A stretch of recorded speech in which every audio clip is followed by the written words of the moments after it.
Muchas gracias. Thank you very much, Madam President.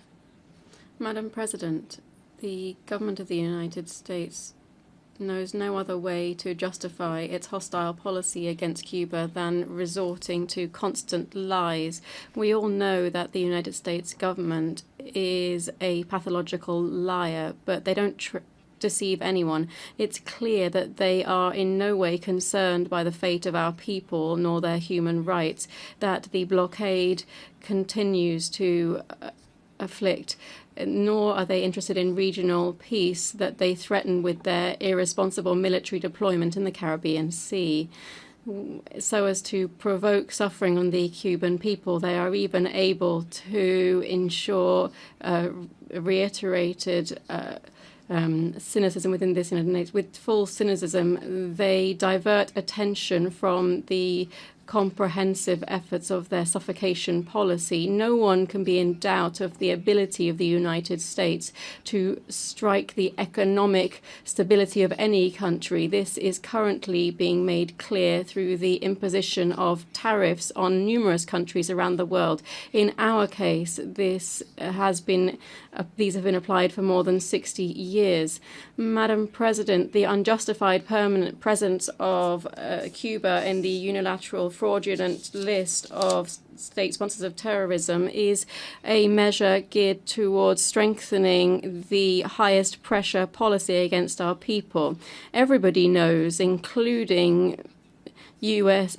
security agencies, that Cuba does not sponsor terrorism, and that, on the contrary, we have been the victim of this scourge, in particular from what is financed, organized, and protected from the United States territory. The United States deliberately is twisting the situation of human rights in Cuba. There is no more flagrant, massive, systematic violation than the blockade by the United States on Cuba.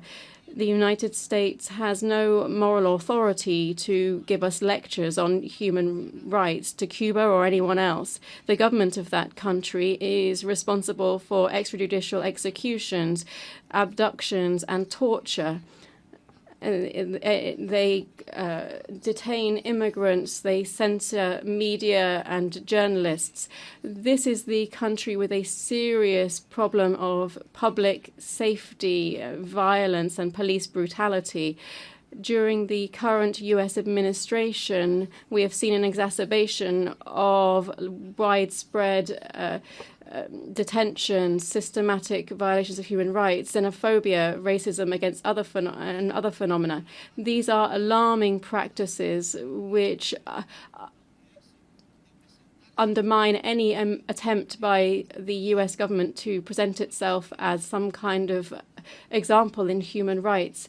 They understand how the restriction on the trade between the U.S. and Cuba happens, if we could call it that. If the United States is truly interested in trading with Cuba, they would listen the majority of citizens in their state, in their country, which supports the lifting of the blockade, and would.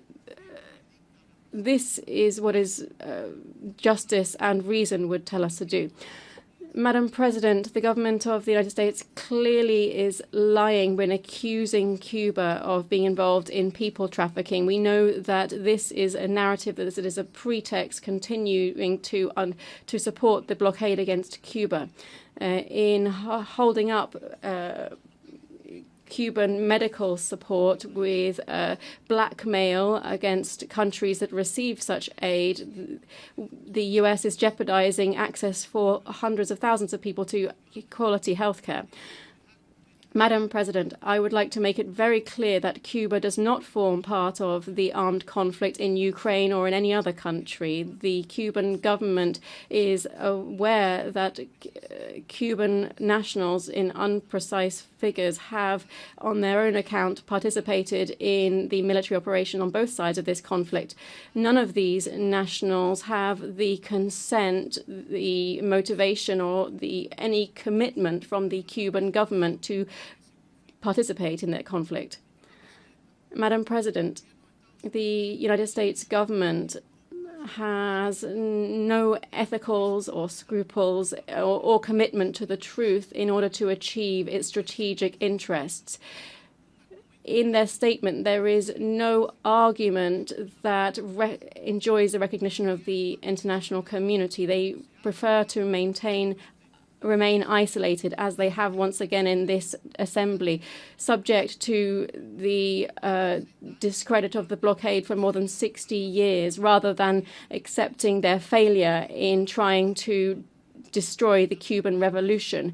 In light of the attempts to slander and destroy the Cuban revolution, the people and government of Cuba will stand steadfast in their unwavering decision to continue forging an increasingly inclusive and prosperous society. Thank you. I thank the Speaker of Cuba. As there's no further request of reply, may I take it that it's the wish of the Assembly to conclude its consideration of Agenda Item 38? It is so decided. The meeting is adjourned. I wish you all a good day.